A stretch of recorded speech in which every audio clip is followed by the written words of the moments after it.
Kumusta igsoon? Mayong adlaw diha kanimo. Asa magkakaroon dinhi sa kalibutan. Akong pagpatimbaya nga na kanimo tungod sa imo nga paghatag og higayon nga din imong himuon ang pagtan-aw pagsuporta nining ato nga video nining ato nga social media ministry diri sa ato nga programa Points to Him. Salamat kayo igsoon nga nagpabilin ka mihatag og panahon alang sa pagsubaybay nining ato ang programa karon nga adlaw. Palihog ko og like, share nining ato ang programa aron daghan pa ang mapanalanginan nining ato ang mensahe.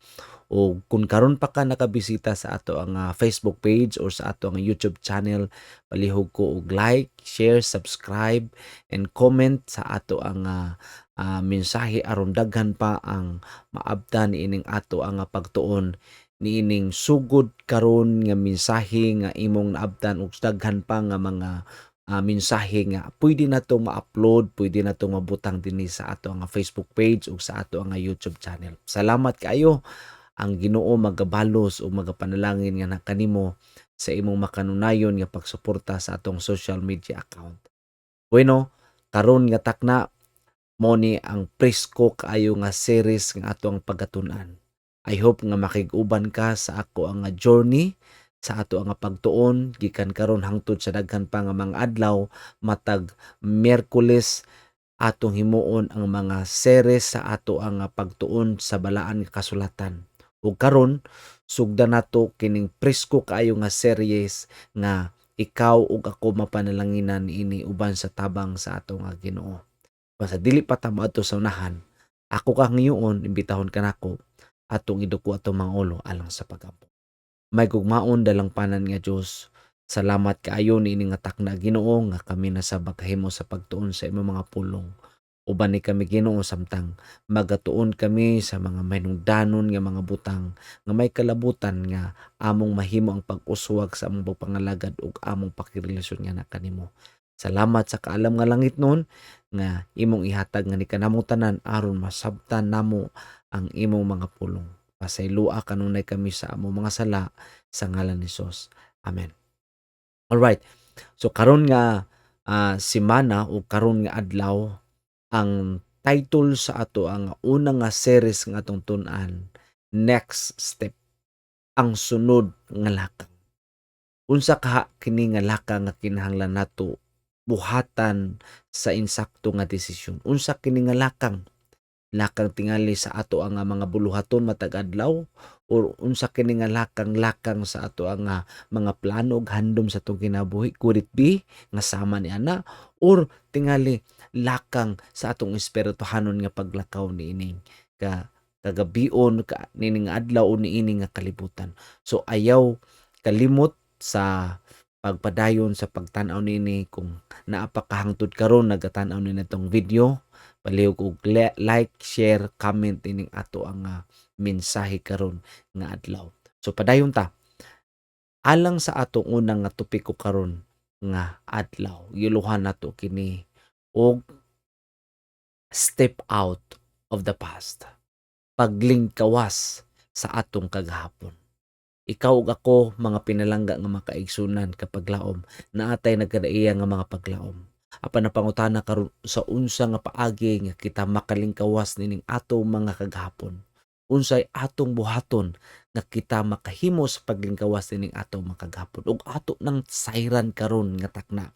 Niining adlaw, niining kagabion atong tan-awon karon kung unsa nga mga pamaagi nga kita makalingkawas sa atong kagahapon. Matud pa dinhi ang ato nga key-text mabasa sa Isaiah chapter 43 verses 18 to 19. Ingon pa ang pulong sa Ginoo, forget the former things, do not dwell on the past. See, I am doing a new thing. Mao ni ang mensahe sa Ginoo nga gihatag ngadto kang propeta ka Isaias ug naghatag og lig-on nga dako nga pagpahinumdom nga angay nato nga kalimtan ang nangagi ug kinahanglan dili ta magpabilin sa kagahapon tungod kay tan-aw nato nga ang Ginoo nag-andam og mga maayo ug nindot nga mga butang. Tingali matag usa ka nato na atay gitawag nga mga kagahapon. Unsa man ang imong kagahapon, unsa man ang nangagi sa imong kinabuhi kaniadto, tingali mo nay nakapaggapos nga na kanimo, tingali mo nay nakapapugo nga na kanimo nga dili ka makapadayon sa imong kinabuhi o tingali mo nay barrier kanunay sa imong kinabuhi matag adlaw. Unsa man ang imong kagahapon, could it be personal, family, or sa imong nga trabaho. Sultian ka nako karon nga gabi atong tun-an kung unsaon nato nga makalingkawas na unsa nga mga posibleng nga mga lakang ang atong buhaton kung kita nagatubang nining atong mga kagahapon. Now, according pa niini, you get to choose whether your past defines you or refine you. Naa ka nato ang dakong pagpili. It's either kining atong kagahapon maghatag og paghulma sa atong kinabuhi or paghatag og tinuod nga paghulagway kung kinsa ikaw ug kinsa ako atubangan sa mga tawo o bisan sa ato nga Ginoo. So kinahanglan ikaw ug ako magabuhat niini nga pagpili pinlangga nga igsoon. According niini nga illustration sama pananglitan sa ato ang pag-travel. Usahay imagine nimo na kanang mga traveler naa sa airport, no? Kabitbit og dagko nila nga mga luggage, kabitbit og dagko nga mga bag naa sa tuo, naa sa wala. And sometimes kung naay mga maayo nga mga tawo mutabang sa pag-alsa sa ato ang mga luggage, moingon ta nga, "No, ayaw kay ako ara ni." No, usahay mo nang atong kinaiya makaigsunan.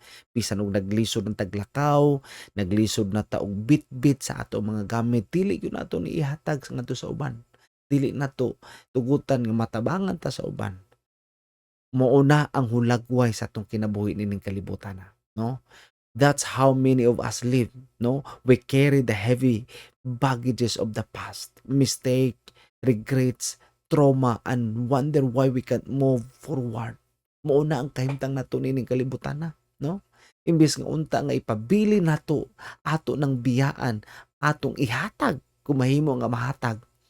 Pero kita mismo ang nagkupot, nagdumili nga dili ni mawala sa ato ang kagalingon. According to the book of Mrs. White, sa iyang libro nga Mind, Character, and Personality, Volume 2, page 642, we are not to dwell on the dark chapters of our experience. Mo niyang tambag alang kanimo kanako mga pinalangga nga maigsoon nga dili gyud ta magpabilin sa kangit-ngit sa atong kinabuhi.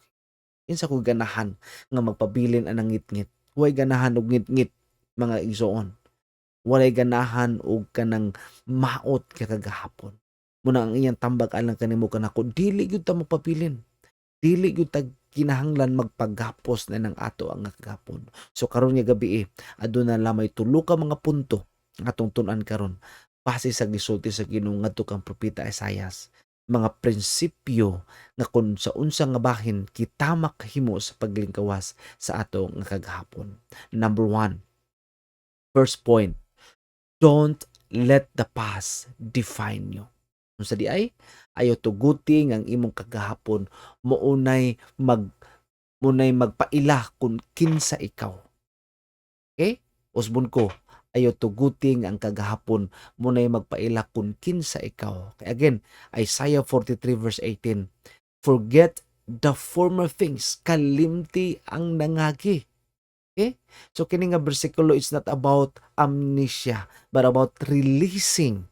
Because God isn't asking you to erase your past. He's asking you not to be chained on our past. So gusto sa Ginoo mga pinalangga nga igsuon nga dili ta ngay magpagapo sa atong kagahapon. Okay? God doesn't want us to pretend our past didn't happen, but rather to be free from its controlling power over our present and future. So kinahanglan itang tanan magbuhi sa atong kagahapon makaigsoon. Ayaw tuguti nga magpabilin ta mahikutan anang atong mga kagahapon. Samas pananglitan sa kinabuhi ni Moses. Sa panahon nga mikalagyo si Moses gikan didto sa nasod sa Ehipto tungod sa sala nga iyang nabuhat makaigsunan. Naglibog, naglisod, grabe ang struggle ni Moses atong pangitabuah. Apan sa iyang desisyon nga wala nakahimo sa paggapos sa iyang kinabuhi. Iyang gibuy-an ang kagahapon munang sa rason nga nakahimo siya sa pagbarog sa kagalingon ug nakahimo siya sa pagdawat sa tawag sa Ginoo nga diin iyang himuon ang pagpagawas sa iyang makatawan didto sa kamot sa mga Ehiptohanon. Okay? Yes, that was a fatal mistake sa kinabuhi ni Moses. But because of the divine call, nahimo gayud nga nakabot ni Moses ang tawag nga pinasay gikan sa Ginoo ug iyang nalimtan ang kagahapon. Sama pananglitan kung mag-drive ta, no? Usahay mga higala ang problema nato magsige tag tan-aw sa samin, no? Kay aron nga dili makalikay ta sa aksidente. Yes, tinuod man na, no? Pero ang lesson ana mga higala makaigsunan, you can't move forward when your eyes are fixed on what's behind you. Dili gyud ta makapadayon. Kay kung magsige tag tan-aw sa tong samin, magsige tag tan-aw sa tong side mirror, ang tendency ana madasmag ta, madisgrasya ta. Ang tendency ana naa gyud mahitabo nga dili maayo sa unahan. So, ang punto dili ta matintal, dili nato tintalon natong kaugalingon nga magsige tag tan-aw sa atong kagahapon. Too many of us are living with our eyes glued to the rearview mirror, our regrets, our wounds, and our failures. Muna nga atong ginatan-aw usahay. Magsige tag tan-aw sa atong kagahapon. So dili nato tugutan nga munay makapaggapos o munay magpaila kung kinsa ikaw tungod kay wala ta naka-move on sa atong kagahapon. Ingon pa din ni, we are not to dwell on the mistakes of the past, but to press forward to the victories of the future. Okay? Kinahanglan, tutog yun ta sa unahan. Tutog yun ta sa unahan. Kay naa ang andam sa Ginoo nga nindot nga panalangi ni ana. Okay? So tonight, akong awhag nga na kanimo. Unsa man ang imong mga kagahapon sa imong kinabuhi. Write it down and leave it to the altar. Iampon na sa Ginoo. Ug ayaw na bitbita nga ikaw ra. Tuguting ang Ginoo nga mutabang sa pag-alsa na ng imong mga gibukaton. Number two point. Point number 2. God specializes in the new beginnings. Sa di ay specialize naa sa Ginoo, no? Pinasahi ang mga bag-o ang sinugdanan diha sa Ginoo. Mao ni ang trabaho sa Ginoo nga tabangan ta niya niining ato mga sinugdanan sa atong kinabuhi. And that's what God told to Prophet Isaiah, Isaiah 43 verse 19, see, I am doing a new thing. Tanawa, ako magabuhat og bag-o mga mabutang. No? God is a God of second chances. He is a God of new creation. He doesn't just restore, He transform. Pag kanindot sa atong Ginoo, dili lang kay ang Ginoo nga kanang ibalik ang atong kinabuhi apan dili lamang ang atong kinabuhi kundi iusbon ang atong kinabuhi. Tungod kay gusto sa Ginoo nga everything nga naa sa atong kinabuhi mahimo nga bago. According to Paul, when we are in Christ, we are new creation. We are new creation. Tama pananglitan sa kinabuhi ni Rehab. Si Rehab, mga higala mga kaigsunam, was a prostitute in Jericho. Her past was broken in public. But because of her faith, she believed in the God of Israel, hid spies, and was saved when Jericho fell. Pagkanindot. And, kung sa nahitabo, she later became part of the lineage of Jesus. And her past didn't block her purpose. Her faith opened a new future. Pagkanindot, no? Isa ko magunahuna nga si Rehab di ay mahimo nga kabahin siya sa lineage sa kaliwatan ni Jesus. Wala nagpagapos si Rehab sa iyang kagahapon. But instead, unsay gibuhat niya, tungod kay iyang nasabtan ang tawag sa Ginoo, tungod kay nasabtan niya nga diha sa Ginoo adunay kabaguan, ang iyang pagtuo diha sa Ginoo nakatabangan na kaniya. Sama sa usa ka caterpillar, kabalutan niini nga klase nga ah, hayop, no, nga bisag ginahinay lang apan naay transformation, no? Gusto sa Ginoo nga bisag ginagmay apan kanunay. Usahay kining ato ang kabaguan mag-agi ni gitawag nga due process, no? Na due process dili ni kalit-kalit lang nga moingon ta nga mabag-o dayon ta, no. Naa pay mga laka nga kinahanglan nato buhaton, kinahanglan nato ah, kab-uton sa ato nga kinabuhi. Okay? Aron ato maangkon ang kabaghuan kausaban sa matag usa nato kagulingon. Ingon pa dinhi, in Christ the hopeless sinner is transformed into a child of God, the member of the royal family, a child of the heavenly King. Pag kanindot, when we are in God, when we belong in God, we are part of His family because we are transformed diha kaniya mga kaigsunan. So tonight, speak your new reality. Okay? If you believe God can do a new thing in you, start by speaking it. No, claim it. Nga Ginoo, I know that you can change me. I know that you can transform me. No? Declare God is making me new. And look forward with expectation, not backward with regret. Dapat positive gyud ta kanunay nga ang Ginoo magatabang nga ni kanimo kanako. Ang katapusan nga punto, number 3, your past is a testimony, not a trap. Remember that this one. Ang imong kagahapon usa ka to ka mensahe. Dili na usa ka butang nga ikaw maghapos niana. No? Your past isn't a prison. It can be a platform for His glory, and your scars become signs of His healing power. Unsa mensahe sa Ginoo ngadto kang prophet Isaiah, verse 19. Now it springs up. Do you not perceive it? Okay? Grabe kanindot mga kaigsan. God wants you to recognize that your past isn't a prison. It can be a platform for His glory. When we surrender to Him, even your deepest scars become signs of His healing power. Unana kanindot ang Ginoo.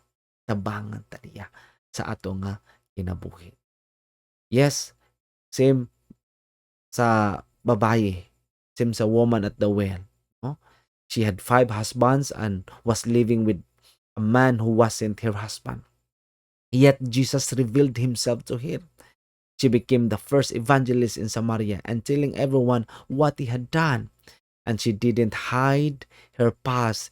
She used it to point others to Jesus. Pagkanindot, no? Nahimo siya nga panalangin, nahimo siyang instrumento sa mensahe sa kaluwasan ngadto sa uban.